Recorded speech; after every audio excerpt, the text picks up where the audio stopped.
So we are now doing the notes for Module 1.4, Properties of Exponents. Hopefully a lot of this is review and stuff that you just have to refresh your memory on. So the product rule of exponents, when we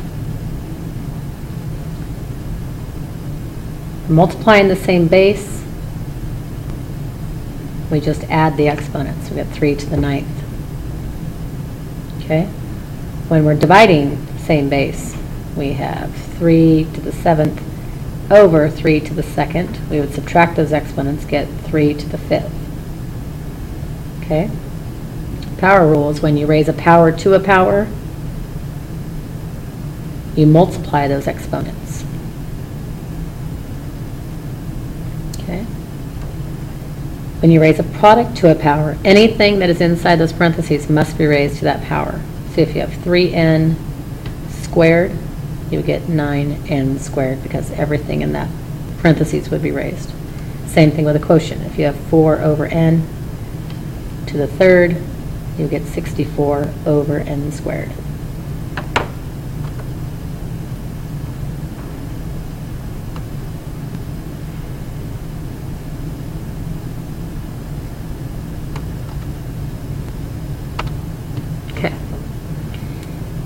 Other properties. Anything to the 0 power always equals 1. Anything. -5 to the 0 power equals 1. Happy face to the 0 power equals 1. Anything to the 0 power equals 1. Always, forever. Anything to the first power equals that number. If there is no exponent there, it is equivalent to a 1. So if you have x by itself, that means x to the first. If you need that exponent there, it's your responsibility to write that in. Okay, negative exponents is something that people usually have a hard time with. So 3 to the -2nd. Negative exponent means reciprocal. Okay, and then you switch the sign. Switch sign to positive. So the reciprocal of 3 is 1/3. Then we square that. So we would get 1 over 9. The other way you can do it is 3 squared is 9. The reciprocal of 9 would be 1 over 9. Okay? When you have here, say you have x to the -2, y to the 3rd, x to the 4th, y to the -5th. What I say is ask yourself if it needs to stay or move to the other side of the fraction. So in this case, the x squared, since that is negative, x to the -2, that needs to move down to the bottom and become positive. The y to the -5 needs to move to the top and become positive. Now you can just total up. We have 8 y's on the top, we have 6 x's on the bottom. Okay? So those are just some of your rules that you've had before. You probably need to memorize those because we're going to use those a lot as well. Exponents and logarithms are something that are a pretty big concept in Algebra 2. Okay, so let's simplify the following expressions. I want you to go ahead and practice those on your own, and then you can come back and check your answers. This is very review. Okay? So now checking your answers. Since we're multiplying same base, I've got 2 and 4 over here, so I should have 2 to the 6th times 3 to the 8th. I just added up these exponents. 2 to the -4 is the same thing as 1 over 2 to the 4th. Because of that negative exponent, I need to put it on the bottom, which would equal 1 over 16. You must simplify all the way down, always. This is really small. Sorry, what that says is u to the 4th over u to the 10th. Okay? Do you have more u's on the top or the bottom? You have on the bottom by 6. If it canceled out on the top, we have a 1. If you were to subtract that, you would have u minus 6, which also means reciprocal will be 1 over u to the 6, which is exactly the answer that we got. Okay? Here's some more complex expressions that you can go ahead and simplify, then come back and check your work. So, check your work now. For A, we're multiplying these powers, so you should have m to the 15th, n to the 20th. For B, the easiest way for me to do this, because I see negative exponents there, I know I'm going to have a fraction involved. So Sometimes there's questions to say that was a -8 of whether that moves or not. Coefficients don't move. They just stay where they are. A to the -3rd, so that's going to come to the bottom and become positive. B squared will stay on top because it's positive, so we're just going to leave it alone. C to the -2nd would move and become positive also. Let's simplify this first. You can simplify that 4/12 first if that makes it easier for you. It just might. So you can do 1/3. Even if you don't, you still are raising the power of everything inside there. Okay, so I'm going to do it two ways. It could be 1/3 x to the 4th, x to the 12th. I could even simplify this farther. I have more x's on the bottom by 8. So I could have 1/3x to the 8th and then square that, which would give me 1/9x to the 16th. The other way I could have done that was raise everything to the second power and then simplify. I'm going to leave that decision up to you. That's kind of a personal preference. I always prefer to simplify first. It just makes the outcome smaller, easier to deal with. So you would have 16x to the 8th over 144x to the 24th. Deal with the x's first. I have 16 more on the bottom than I have on the top. 16 goes into 144 9 times. So either way, I still get the same answer. Okay. Here I would, following GEMDOS, I would take care of that exponent first. So I would have 5x to the 3rd y. -2 to the 3rd is -8. X to the 3rd is just x to the 3rd. These you would multiply together, so you would get y to the 6th. Whenever you have this going on, you do coefficients first, then your x terms, then your y terms. So 5 times -8 is -40. You have 3 x's over here, 3 over there, so you've got 6. You have 1 y over here and 6 over there, so you've got 7 y's. Okay. When you have an exponent outside of parentheses, in this case, you guys please remind me to make these fractions bigger on the next video for you. Let me see if I can get that in a little better focus. Oh, no, it's worse. Okay, that's better.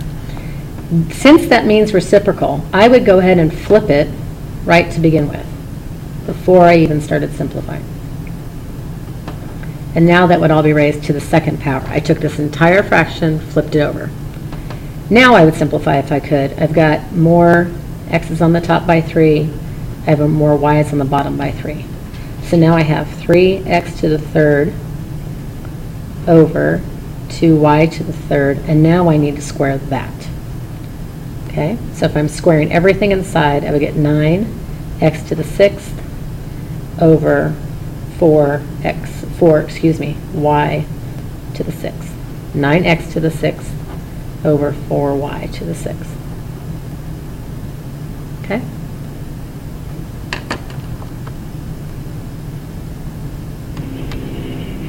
So, next section for Module 1.4 is going to be inverse functions and their graphs. We've already talked about inverse functions a bit in Module 1.1, where we were dealing with the dog food and the pounds that you would get for a certain amount of money. So we were comparing either dollars per pound or pounds per dollar, and we were finding that our slopes were actually the inverse of one another, and when we multiplied them together, we would get a product of 1. That's how we know that something is an inverse, when it's a pretty simple formula like that.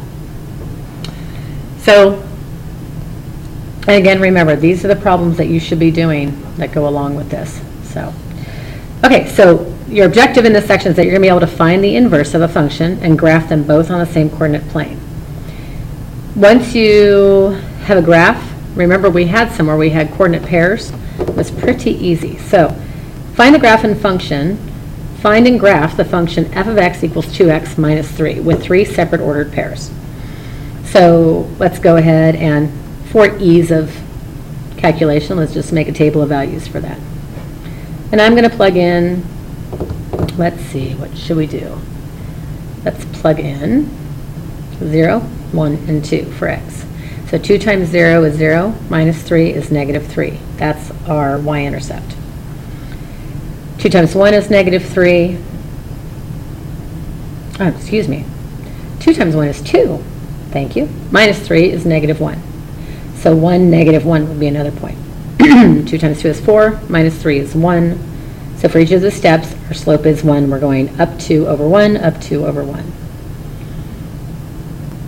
Now, if you remember from class last week, we were taking coordinate pairs. So this would be 0, negative 3, 1, negative 1, and 2, 1.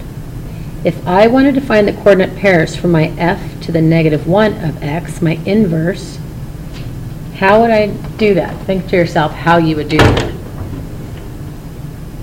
If you're saying out loud, you just make the x coordinate your y coordinate, and vice versa. You are absolutely correct. So instead, for the f of negative 1, you're going to have negative 3, 0, negative 1, 1, and 1, 2. Now I would, only using those ordered pairs, graph it on the same graph. So you would have negative 3, 0, negative 1, 1, and 1, 2. Now here's the interesting thing. Let's look at 2 of our points here. What is the slope for this line? For our first equation, we went up 2 over 1, so our slope was 2. For our second equation, we have a slope. It's a much flatter line. From point to point, you go up 1 over 2, up 1 over 2. So our slope for that line is m equals 1/2. What happens when we have inverse functions? If there's simple slope-intercept form functions, when you multiply the slopes together, you should get a product of 1. And indeed we do. 2 times 2 times 1/2 is 1. So those are inverse functions. Okay? I'd like you to do the same thing for number 2, example number 2. And then come back and check to see if your graphs look like my graphs. So hit pause, do that now. Okay, so for our function below, doing the same thing. Find and graph the function f of x equals x squared minus 4 with 3 separate ordered pairs. So again, I'm just going to use 0, 1, and 2 because those are the easiest. Actually, now that I say that, this is a quadratic function. If you find what your intercept is going to be, it's always going to be, if you have x squared minus 4, this is always going to be your y-intercept. Because if you plug in 0, 0 squared is 0, minus 4 is negative 4. That is going to be your y-intercept. Because that's a quadratic function, and we know that it is because that's an x squared, let's move one space out each direction. So from the y-axis. So let's use 1 and negative 1 as our other 2 inputs. So, and if you're saying to yourself, ask yourself for a moment, what shape do you think we should be graphing by the time we get done with this? And if you say a parabola, you would be correct. So, 1 squared is 1, minus 4 would be negative 3. Negative 1 squared is also 1, minus 4 is also negative 3. So we should have a point at 1, negative 3, and negative 1, 3. So there's our graph for our first function, with our coordinates being 1, negative 3, 0, negative 4, and negative 1, negative 3. Now if we're trying to find the function for the inverse, or f to the negative 1 of x, we're simply going to, oh, what am I doing? We don't even need a table, do we? We're just going to simply flip these coordinates around. So we would have negative 3, 1, negative 4, 0, and negative 3, negative 1. So when we graph those, sorry about the mess over here.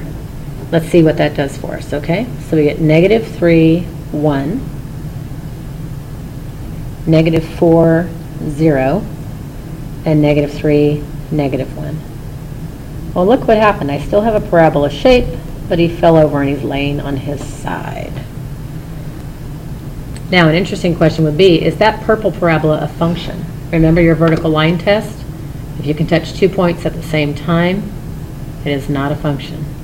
So our purple is actually not a function. Okay. It is the inverse of the first parabola, but it is not a function because we can touch 2 more inputs at a time. Okay? So on example 3 and 4, I'd like you to practice the same thing, plugging in numbers and graphing the original graph, the original function's graph, then reversing the coordinates and graphing the function, the inverse function. If you'd like to do that independently, I think that would be a great idea. And come back and check your work. So for our f of x function, I'm going to use -1, 0, and 1. So -1 minus 2 is -3 squared. Let me back up a minute on that. Let's go back up here to the x minus 2. When I have a change within the parentheses like that, I know that that is going to make my graph shift to the opposite 2. So the middle of my parabola is actually going to be on the x equals 2 line. So let me use 2, 1, and -1 as, excuse me. Let's start this page over, shall we? Let's just start over.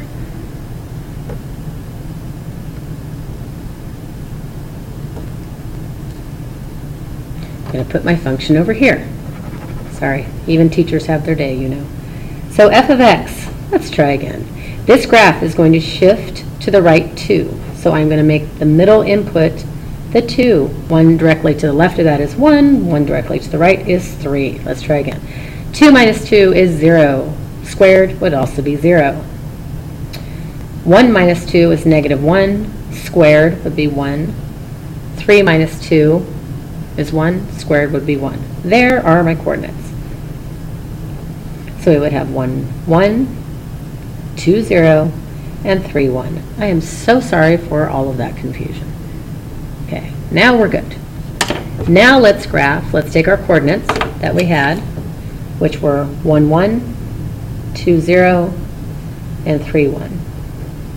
And let's reverse those coordinates for f to the -1 of x. And we will get 1, 1, again, 0, 2, and 1, 3.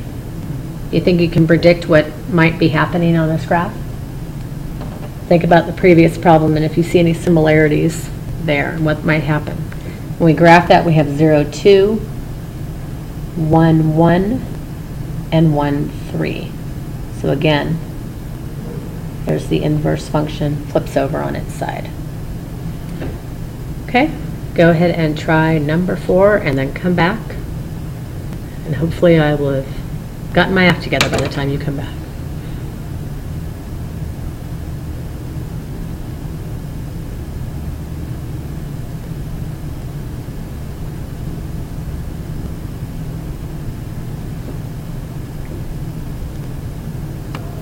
Okay, so for square root graphs, we have kind of an interesting line. It's not flat, it's not a parabola, it's kind of a combination of both.